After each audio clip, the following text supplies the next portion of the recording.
everybody, this is Paige and I have another design breakdown episode for you today.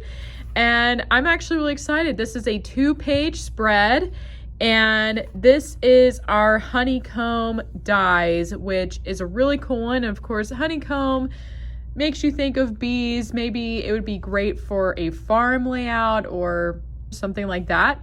But really, honeycomb can be very versatile. We've used it for outdoor layouts. That's a good one. And I gotta tell you, this layout was actually really challenging for me. I really challenged myself to create this layout. Part of it was because of honeycomb, but part of it was because of the colors. But we are going to talk about why this page works. So right off the bat, you can see the background is purple. These are photos taken at a beach area. And most of the time, at least for me, I don't usually associate purple with the beach or water. But one thing that inspired me was this shell. There's a couple shells here. They kind of have a purple hue to them. So, you never know what you're going to find at the beach. There could be some shells that look slightly purple. These were also taken in the winter time. So this grid paper is from our Fresh and Fruity collection. This one's called Grape. So I wanted something a little wintry and something other than blue. So I use blues a lot for especially winter beach pages, but I wanted to challenge myself and try out a purple. And then I had to decide on what else I was going to choose color-wise. And I have this pattern paper here. This is from BasicGrey. BasicGrey no longer creates pattern paper for scrapbooks, unfortunately. But I happen to find this paper. It's a pretty dark brown, but it kind of has this texture in it that looks like shells. So I thought it would be a good match.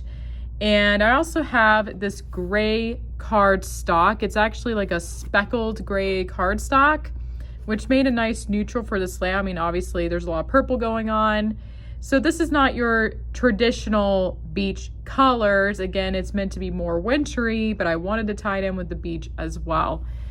And you may not think of honeycomb as something for the beach, but I'm going to tell you, it worked out beautifully. So here I have, this is the 2x5 honeycomb. It's huge. And what I did, and I did this to every cut you see on the 2-page spread, was they were all cut with the gray cardstock. And then in the background, I have photos of these little shells that create texture.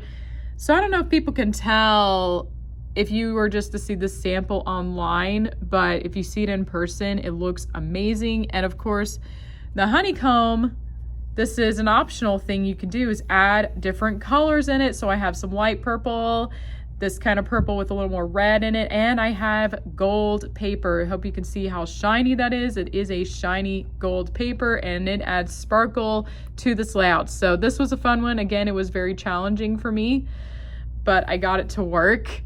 So it was really fun to create this layout, but I'm going to talk about what is working about this, especially since we have some non-traditional beach colors going on here. Well, again, with the purple, again, there is this shell. You could find something that looks a little bit different from the norm that inspires your colors. But again, I also chose the purple because it was winter time and I wanted to do something a little bit different. So sometimes you need to think outside the box. And I partially think that's what makes this page, is using non-traditional things. I don't think we have to do that every time, but sometimes you can really push yourself to do something a little bit different and you never know, the results could be amazing.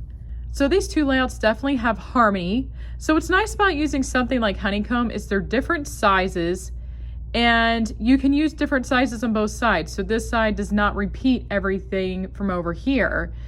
But you still have one cohesive look. It still looks like it belongs together.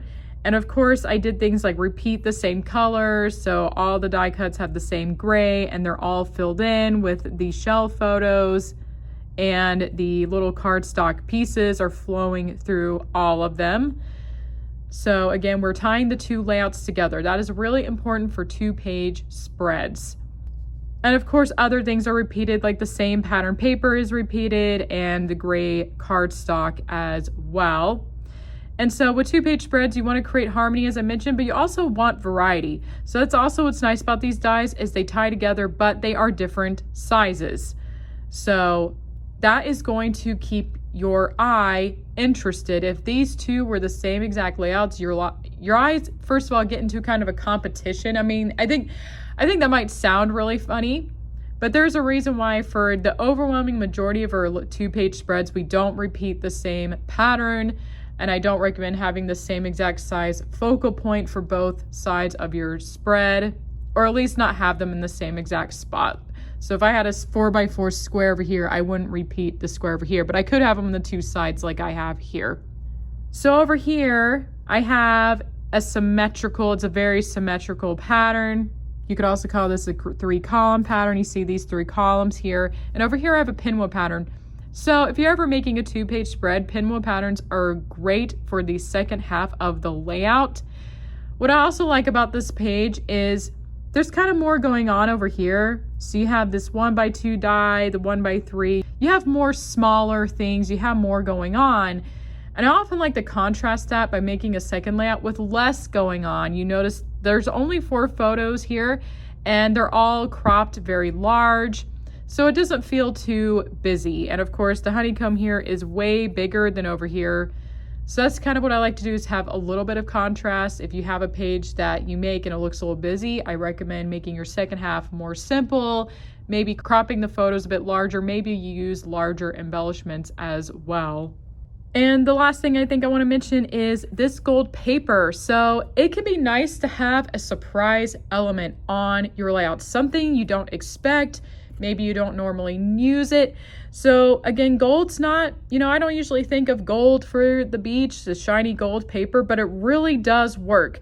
And part of the reason why it does work is because it is a yellow, so that's a complement for the purple. So that's one reason why I used it, because I thought it'd be a nice complement without it being a super bright yellow. If it was a bright yellow, it would seem very overwhelming, but it has that nice subtle complementary color scheme in this design. And I love the shiny element here. So again, you don't have to do that on every layout, but it is fun to add something like that. Think about what surprise element can you add to your layout. So going forward, you can think about what kind of surprise element do you have? Do you have a shiny paper, glittery paper? Is there something like honeycomb, like an unexpected embellishment you might use, but still works? So how I got it to work was using these shell photographs.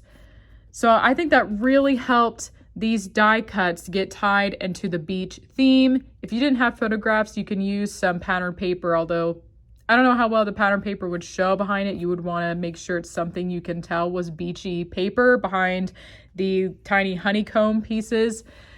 So that's something to think about too. If you have something like honeycomb or another die that you feel like it's kind of a neutral die. Like we have some dies, or in the past we had dies that were beach related. Like we had a seashell die, for example. That's really obvious. It goes with the beach, but something like this where it doesn't really, it doesn't have to particularly go with anything. How can you get it to work for the themed layout you did? So you can have a lot of fun with it. Again, I think what makes this layout fun is there's a lot of surprises. It's unexpected and not traditional for a beach layout.